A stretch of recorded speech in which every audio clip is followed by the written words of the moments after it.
अस्सलाम अलैकुम प्यारे बच्चों, अब ठीक हैं? आइए से शुरू होने वाले कुछ उर्दू अल्फाज सीखते हैं। ताई से टमाटर।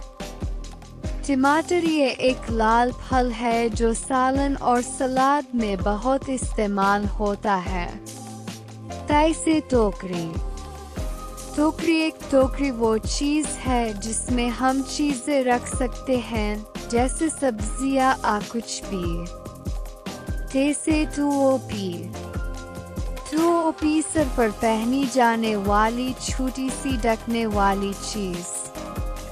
टाई से ट्रेन वो रेलगाड़ी जो लोगों को एक जगह से दूसरी जगह ले जाती है। टाई से टांग इंसान आ जानवर का वो हिस्सा जो चलने में मदद देता है। अब एक छोटा सा खेल करते हैं। मैं एक लफ्ज कहूंगी और अब बताएं कि आया वो टाई से शुरू होता है आ नहीं। मिसाल टमाटर, गेंद, टुकारी, नारियल।